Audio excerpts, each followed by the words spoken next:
Bienvenidos a Risky Talks, este nuevo segmento en el canal de podcast de Fundación ICBC, donde exploramos la intersección entre la actualidad internacional, la geopolítica y los negocios desde una perspectiva de riesgo.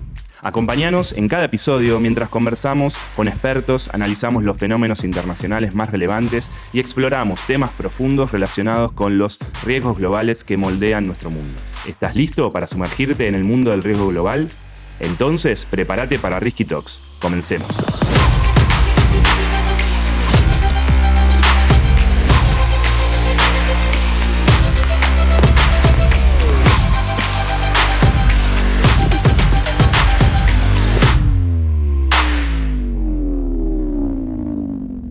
Hola, ¿qué tal? Aquí estamos una vez más en Risky Talks, un nuevo episodio de la segunda temporada y como siempre se encuentra con nosotros la inigualable Julieta Selikovic. ¿Qué tal, Juli? Hola Ezequiel, qué lindo volverte a ver hoy. Y como no podía ser de otra manera, también tenemos a Esteban Actis. Hola Esteban, ¿cómo estás? Gracias, ese Juli. La verdad, un placer nuevamente estar grabando este episodio que ya anticipamos va a ser sumamente estimulante. Y nuevamente tenemos un invitado especial, se trata de Jorge Saad Carmi, director del Centro de Estudios Internacionales de la Universidad Católica de Chile y editor del informe de Riesgo Político América Latina. Bienvenido a Risky Talks, Jorge. Muchas gracias, Ezequiel, Esteban, Julieta. Saludos desde Allende los Andes, al otro lado de la cordillera, para esta conversación. Muchas gracias, Jorge. Muchas gracias por estar acá con nosotros. Hoy queremos adentrarnos en el análisis de los riesgos políticos en América Latina y nos pareció una gran oportunidad hacerlo con vos, que desde el Centro de Estudios que dirigís elaboran este reporte anual sobre los riesgos en nuestra región. Quisiéramos comenzar por preguntarte, ¿qué te impulsó a dedicar tu trabajo al análisis de riesgos políticos en nuestra región y cómo surgió la idea de crear este informe? La verdad, Ezequiel, que los reportes de riesgos globales, riesgos políticos ya existían. Nosotros veíamos el de The Economist Intelligence Unit, el del Foro Económico Mundial, pero nos llamaba el de Eurasia, pero nos llamaba la atención de que todos estos informes, los capítulos sobre América Latina eran bastante generales y seguramente elaborados por personas que no vivían en América Latina, que probablemente monitoreaban desde otras latitudes, y vimos una oportunidad bajo una modalidad de ranking, de riesgos políticos, de tener un diálogo latinoamericano y utilizar este reporte como un punto de partida para muchas discusiones que ya existían en la región. Si ustedes ven el índice de riesgo político, las temáticas son temáticas que se vienen discutiendo, muchas de ellas hace décadas, algunas se han sofisticado, han ido cambiando, aparecen los temas geopolíticos, y creo que logramos cubrir un espacio de un índice hecho por latinoamericano y por una organización que está también en este lado del mundo, y creo que se nota en la forma de abordar los temas, en el lenguaje, y bienvenido sea que se incorpora a todos estos índices de riesgos globales que son muy útiles. Bien, queríamos preguntarte cómo construyen esta radiografía de riesgos políticos. Todos los que vos nombraste lo hacen de diferentes formas, diferentes metodologías. ¿Cómo lo hacen ustedes? Nuestra metodología parte con un diálogo con panel de expertos latinoamericanos del mundo académico, de los think tanks, ex sector público, y comenzamos durante el año, esto también se mezcla con las conferencias que uno va teniendo, comenzamos un diálogo de dónde están los principales riesgos, amenazas, tendencias. Una conversación muy abierta. Y luego vamos acotando a medida que va pasando el tiempo de cuáles son los riesgos, después hacemos un mapeo con otros expertos para ver si nos está faltando algo y vamos elaborando una matriz. Luego, cuando ya consensuamos estos 10 conceptos o riesgos, nosotros lo sometemos a una encuesta latinoamericana que cada vez tiene mayor representación en los distintos países. No todos con la misma proporción de respuestas, pero ya estamos llegando a gran parte de América Latina y el Caribe, y ellos tienen que listar estos 10 riesgos del 1 al 10 según el mayor o menor riesgo, y naturalmente, a medida que tú pones los principales riesgos, tienen una ponderación mayor. ¿Qué es lo que ha pasado estos 5 años? Que yo diría que hay 3 de esos riesgos: el crimen organizado e inseguridad, en la corrupción y narcotráfico y el retroceso democrático, que se repiten en los puestos de avanzada, especialmente el tema de corrupción y crimen organizado. La diferencia es cuánto es la brecha de distancia entre el primer y segundo lugar. Ahí, Jorge, en relación al tema de la inseguridad y el avance del crimen organizado transnacional, que claramente es un riesgo muy latinoamericano. Si uno ve los distintos informes que realiza el BID, el Banco Mundial, sobre los costos en el PBI que tienen este tipo de la criminalidad organizada son muy importantes y son claramente por encima de la media mundial. En ese sentido, en el 2025, ¿qué aspectos puntuales o en qué países puntuales están viendo justamente que estos riesgos o subregiones están generando mayor preocupación por los empresarios y los actores del mercado y la política? La prioridad número uno en la agenda pública hoy día es el crimen organizado e inseguridad. Tú lo decías, Esteban, la mitad de los homicidios en América Latina se explican por el crimen organizado. ¿A qué me refiero con eso? Relacionado a narcotráfico, a extorsión, a secuestros, a trata de personas, versus el 25% aproximado en el resto del mundo. O sea, tenemos un problema real que es regional, no está acotado a países en particular, como era históricamente Colombia, el propio México, que además se ha profesionalizado, se ha diversificado en su actividad y está cada vez más integrado. Y las respuestas que están dando los países de Latinoamérica no son respuestas integradas ni siquiera con el mínimo nivel de coordinación, partiendo en el tema del control fronterizo, por dar algún ejemplo. El crimen organizado ya se instaló y por tercer año consecutivo ocupa el primer lugar en nuestro índice de riesgo político, algunos años con una brecha considerable. Nosotros le llamamos riesgo estructural. Un segundo riesgo estructural este 2025 es el tema del narcotráfico, corrupción, con la complejidad que si le agregamos al crimen organizado, algunos investigadores han hablado de este trilema de Lessing, y es que es la dificultad en las políticas públicas de tratar de abordar los tres problemas a la vez y que hay que priorizar. Qué difícil priorizar, ¿o no? Imagínense lo que es priorizar, o me voy por el crimen organizado, me voy por el narcotráfico, me voy por la corrupción, que además están entrelazados. Y el tercero, que es un problema global, Esteban, es el retroceso democrático, que un año ocupó el primer lugar y que este año 2025 ocupa el tercer lugar. Otro elemento muy distintivo este 2025 es la geopolítica. 5 de los riesgos están relacionados con incertidumbre global. Trump 2.0, el auge del proteccionismo, todo el tema del cambio climático, la posibilidad de la persistencia inflacionaria. Recuerden que este índice fue medido en la última parte del año pasado, cuando ya comenzó esta duda de que si había una guerra arancelaria pudiera generar una mayor persistencia inflacionaria y por lo tanto que el recorte de las tasas y todas las decisiones de los bancos centrales puedan verse afectadas. Y lo tercero es que sube con mucha fuerza el tema migratorio. Este año sube al tercer lugar, desde el quinto, que tiene como dos elementos, Venezuela, pero también las deportaciones masivas. Y el otro que sube con mucha fuerza es todo el tema de la desinformación y lo que llamamos nosotros la polarización tóxica. Toda esta nueva tendencia a comunicación política de la política del insulto, de hablarle a la población pero sin mayor cuidado en las formas.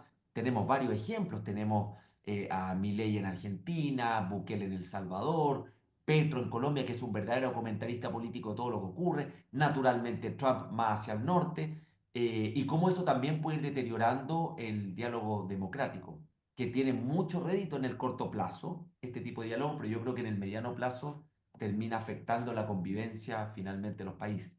Hay una cosa en el informe que me parece que es muy interesante de ver, es que tenemos esos primeros tres riesgos que mencionás como riesgos estructurales, que son eminentemente latinoamericanos, y el otro conjunto de riesgos que son riesgos que nosotros podríamos hablar de riesgos globales.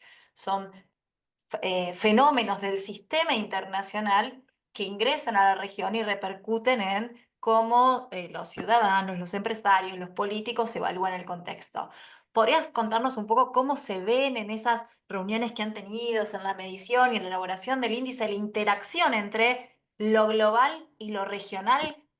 ¿Cuál es la mirada propia de los latinoamericanos sobre los riesgos globales? Interesante, Julieta, porque nosotros llegamos a un consenso de que el año 2025 iba a ser el año de la geopolítica.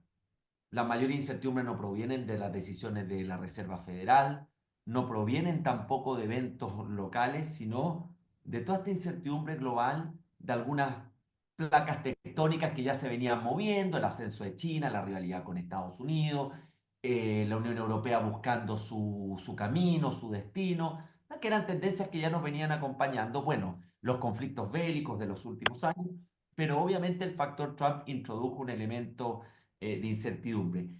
Nosotros decimos que desde el punto de vista de América Latina es más sensible a los efectos, llamemos, indirectos. Es verdad que la administración de Trump que ha venido con mucha fuerza política, ha involucrado a Panamá con el tema del canal, que es básicamente una entrelínea del ascenso de China. Hay temas arancelarios. Cuando digo América Latina estoy dejando de lado México. México Ujú. en este análisis es un país vecino, es de sus principales socios comerciales.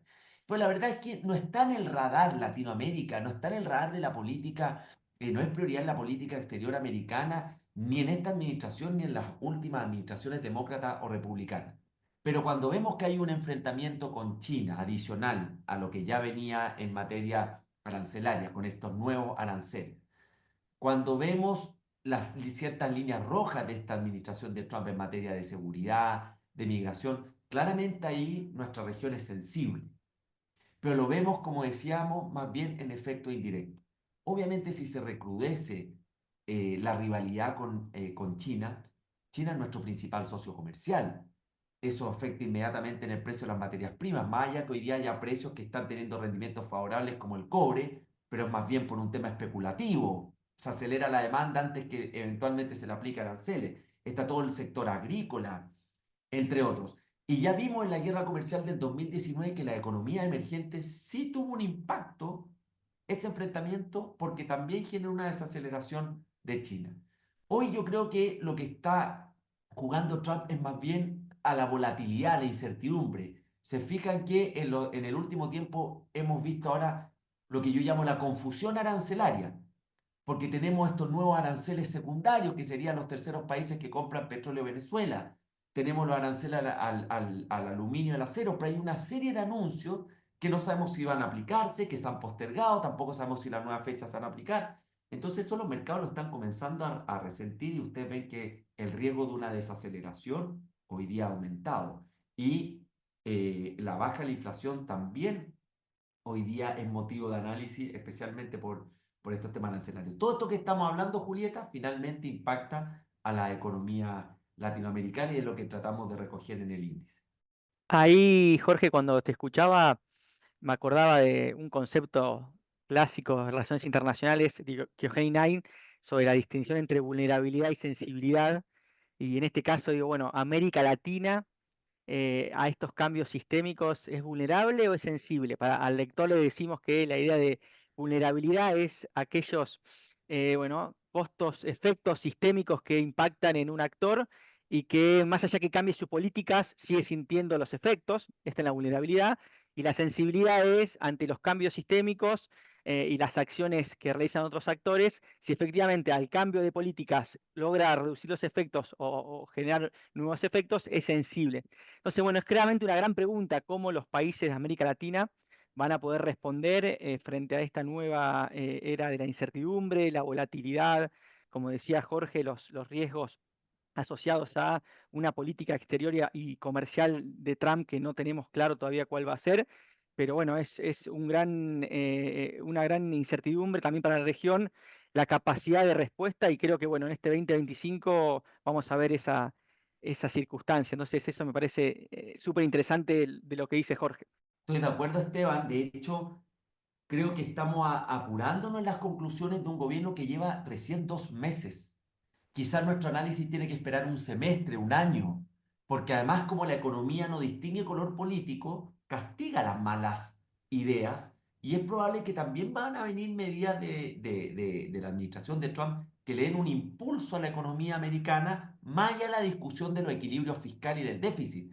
Pero, por ejemplo, cuando hablamos de que se han retirado subsidios a todo lo de la economía verde, la primera reacción nuestra es no quiere incentivar esa actividad, pero también podríamos decir que eso nos va a permitir a otros países competir probablemente con mejores condiciones y no con una industria que estaba subsidiada en Estados Unidos. Luego, ¿qué es lo que va a ocurrir con la baja del impuesto corporativo en el impulso a las inversiones y la demanda que va a requerir, por ejemplo, en materias primas esas inversiones? Entonces tenemos que también ver qué es lo que va a pasar, entre comillas, con la zanahoria. Hemos estado muy estos 2 primeros meses con el garrote, con esa política exterior de amenaza, de miedo. Y ese miedo sabe Trump que genera debilidad. Y esa debilidad genera, obviamente, oportunidades. Me gusta tu análisis de sensibilidad y vulnerabilidad. Yo creo que los socios comerciales como México, Canadá, vulnerabilidad, porque son economías, en el caso de la mexicana, el 80% de las exportaciones van a Estados Unidos. Y al resto de América Latina, como no estamos en el radar inicial, yo creo que es más bien sensibilidad. Y creo que lo que están haciendo algunos gobiernos de monitorear cuáles son esos sectores más sensibles, qué medidas podrían tomarse, tácticas de corto plazo, porque hay unas de mediano plazo, que es seguir diversificando nuestra exposición a los mercados internacionales, pero eso toma tiempo. Hay muchos países que estamos con el discurso que hay que mirar más a la India, que es como la China de los próximos 20 años.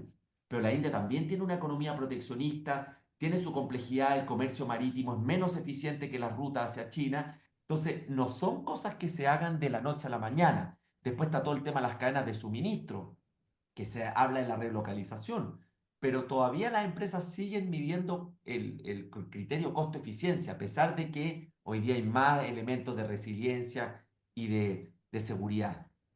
Por lo tanto, y finalizo con esta idea de sensibilidad y vulnerabilidad, creo que hay que dividir el mapa de Latinoamérica en esos dos partes, y lo difícil del análisis de Trump, que no lo podemos ver con la lupa tradicional del sistema internacional, del orden basado en reglas, del respeto a los órganos internacionales y al multilateralismo, que ya muchos de estos temas venían con un cuestionamiento alto, pero es una lupa completamente distinta. Quizás este antisistema del nuevo sistema, habrá que ver cuánto estos 4 años pueden generar un cambio más bien estructural o no, y cuánto también esto es una expresión, como yo decía al principio, de ciertas placas tectónicas que se están moviendo en el mundo, y que vienen también de la opinión pública. Jorge, te quería consultar, al principio de la charla dijiste esto de que, bueno, no estaba presente la región en los principales informes de riesgos y que vieron una oportunidad para justamente desarrollar su informe. También dijiste que no estamos en el radar. Lo repetiste un par de veces, esta idea de que incluso para las medidas de Trump no parecemos estar en el principal radar. Y algunos eso le llaman irrelevancia estratégica, desde el punto de vista de las amenazas o desde el punto de vista de las oportunidades. ¿Esto es un concepto con el que vos coincidís? ¿Crees que es así? Y en el caso que coincidas, ¿qué le falta a la región para ser más relevante? Sí, de hecho Ezequiel, Julieta y Esteban han hablado mucho de esto en Ujú. distintos informes que a mí me ha tocado leer, de esta irrelevancia. Ustedes la llaman, de hecho, estratégica. Nosotros lo medimos como riesgo y quedó en el penúltimo lugar como irrelevancia regional. Estoy de acuerdo especialmente en la parte política, porque hoy, en esta política del sálvese quien pueda y de la política del insulto, hay muy poco, podríamos llamarle afecto societatis en América Latina. Hay poco ánimo de, yo no digo un maximalismo que estemos de acuerdo en todo, pero mínimos comunes. Vemos la relación de Argentina con Brasil. Vemos Chile intentando girar un polo con el propio Colombia, México. Vemos México ahogado en sus propios problemas con Estados Unidos. Y la verdad de las cosas es que una región donde los big players, México, Brasil y un poquito más abajo Argentina, no tienen mínimos comunes, es difícil que esa región pueda lograr algo, acompañado después de los otros países. Esa falta de diálogo, de coordinación, de poco ánimo, claramente nos hace más irrelevante regionalmente. En los foros globales tenemos poco peso. Recuerdo un G20 que en su época estaba Bolsonaro y no sé si era Fernández el presidente de Argentina, pero ninguno de los dos asistió a un G20 mientras estaban los otros líderes. Eso es bastante sintomático de esta falta de interés y falta de peso específico. Pero hay otra parte que son las oportunidades. Bueno, los mecanismos de integración económica también están ahí a medio morir saltando. El Mercosur también cuestionado por algunos de sus países. La Alianza del Pacífico, que era como la vedette de América Latina, hoy día está dormida en sus laureles. México lo politizó en su momento con López Obrador, tuvo el problema con Perú, pero hoy día es más bien un bloque que actúa un poco por inercia. Y era el gran ejemplo de integración que había logrado mantenerse en el foco comercial. Pero América Latina tiene grandes oportunidades. En todo el tema de la transición energética y de la electromovilidad, tenemos cobre, cobalto, litio, níquel, tierras raras en Chile, en Brasil, todo lo que es necesario para la transición energética. Entonces uno podría decir, tenemos toda la oportunidad para el gran salto, pero como falta la otra parte política, falta la parte de buenas políticas públicas para traer inversión, queda ahí en el camino. O sea, hay un potencial ahí desaprovechado. ¿Qué hablar de las energías renovables? ¿Cómo ha aumentado en la última década el potencial eólico, solar que tiene nuestra región? Entonces yo mantengo esa esperanza porque tenemos ahí potencial. Y por lo mismo, si ustedes se fijan, los países del Golfo, Arabia Saudita, Emiratos Árabes, tenemos intereses en los minerales críticos. La Unión Europea con su Global Gateway que ha funcionado, yo creo que le ha faltado ritmo, también está mirando. Entonces, hay un interés global en estos temas, pero a nivel político creo que somos de poco peso, irrelevantes finalmente en las grandes discusiones. Esto que mencionás sobre la falta de coordinación regional y la debilidad de las instituciones es un tema súper relevante que hemos conversado en alguna ocasión ya. Y mucho tiene que ver, y está muy claro en el informe, con la disputa entre los presidentes, los mandatarios de los países. Pero a nivel empresario, por ejemplo, ¿ves espacios de diálogos? ¿Ves potencialidad para alianzas y crear mecanismos de resiliencia o de coordinación de algunas acciones o a nivel de actores subnacionales? O sea, ¿podemos pensar que aprovechar estas oportunidades de América Latina y de salir para adelante más allá de las disputas de los ejecutivos? ¿O es meramente utopía pensarlo desde ahí? Yo creo, Julieta, que se puede lograr, pero tiene que haber un concurso público-privado. Los empresarios tienen sus propios foros, sus diálogos. Hay algunos que creo yo que se apuran un poco en congraciarse con el poder, venga de donde venga. Está bien, hoy día hay que entender que los empresarios también son actores públicos. Veía un debate sobre Barrick, que es un proyecto minero muy importante acá cerca en la zona de Chile, y el nuevo CEO tenía un discurso muy crítico de lo que fue el pasado, de cómo manejaron ese proyecto con las comunidades y con gobierno. Pero creo que tiene que haber un concurso público-privado porque si no son esfuerzos que quedan más bien en el discurso, en las palabras, y ahí estamos con una tarea pendiente. eh, pero yo diría que el principal responsable son los gobiernos. Yo veo poca convicción hoy día de los gobiernos de las alianzas público-privadas en la práctica. Algo vemos en Paraguay, que el presidente Peña ha señalado que quiere que Paraguay, por ejemplo, sea un hub en el tema digital.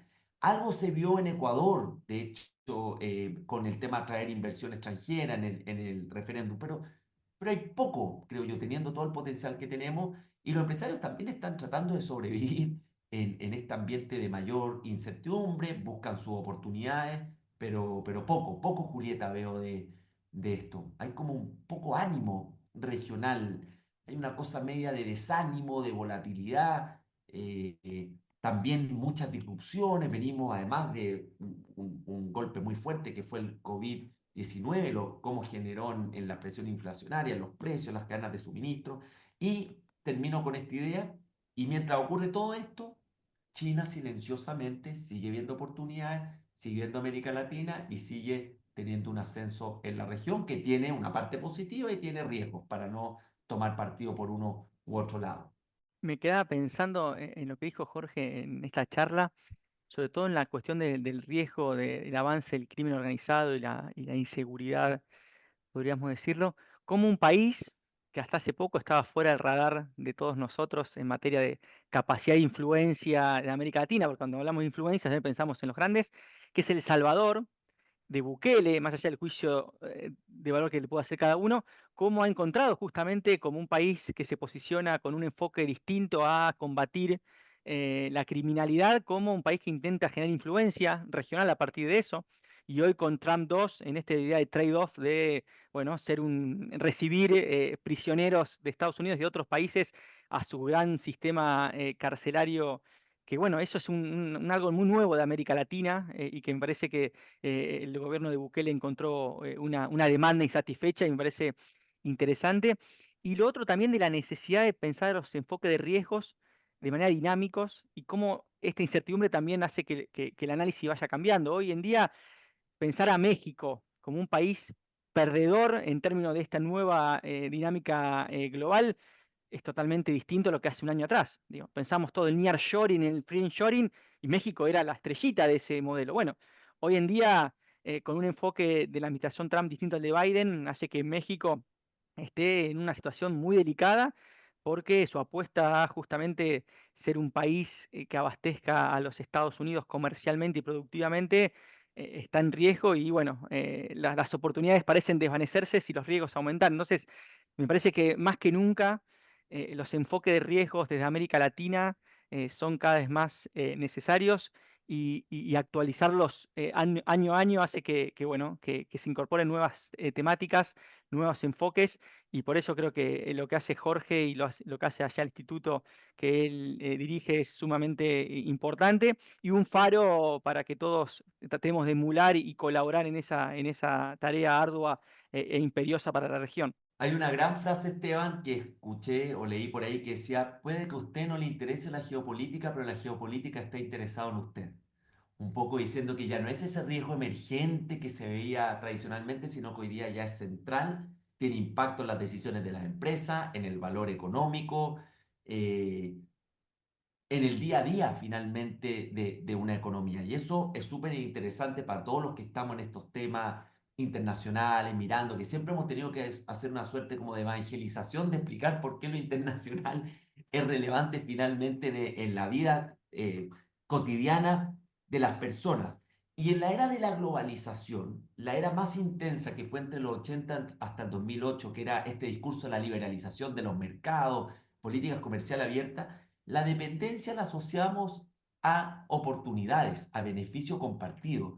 Y hoy día lo que ha venido ocurriendo es que la dependencia es sinónimo de vulnerabilidad.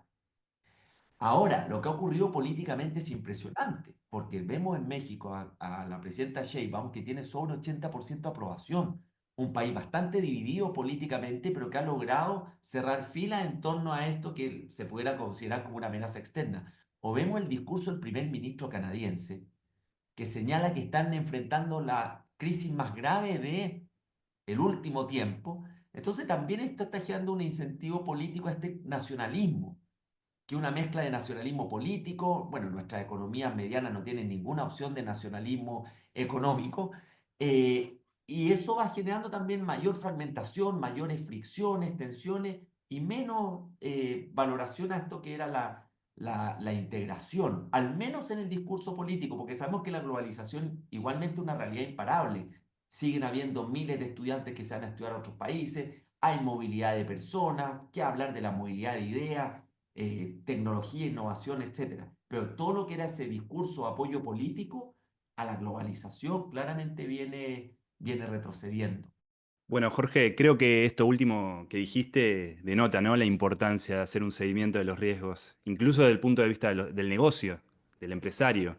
Y por supuesto, leer tu informe. Eso desde acá lo recomendamos mucho. Así que gracias. Hemos llegado al final de este episodio y, como te dije, nos queda darte las gracias por compartir tu experiencia y darnos esta radiografía tan valiosa de América Latina y sus riesgos. También decirte que estás más que invitado a regresar a Risky Talks para seguir conversando y analizando riesgos y oportunidades que ustedes vayan visualizando e identificando. Así que agradecerte, espero que hayas disfrutado la charla como lo disfrutamos nosotros. Sí, muchas gracias Ezequiel, Julieta, Esteban por la invitación. Admiro mucho el trabajo que hacen ustedes. Hay una generación de internacionalistas en Argentina muy activa, yo diría de las más activas en América Latina, y grandes escuelas en la materia. Y claro, yo creo que el llamado es a incorporar estos riesgos políticos, aprender a gestionarlos, a anticiparlos, a enseñar, a remarcar en el sector privado la importancia que tiene esto, y creo que forzada o no forzadamente, hoy hay mucho más conciencia de este tipo de riesgos, tanto latinoamericanos como aquellos globales que están teniendo impacto en nuestra región. Gracias, Jorge. La verdad que muy, muy claro esto que decís y el mensaje que nos dejas de apostar por este tipo de pensamiento, de investigaciones, poner el ojo en cuáles son los riesgos y la traducción entre lo que pasa en el mundo y lo que es el día a día concreto de los actores en nuestros países. Muy, muy valioso todo lo que conversamos este rato. Sumo lo que dice Julieta, gracias Jorge.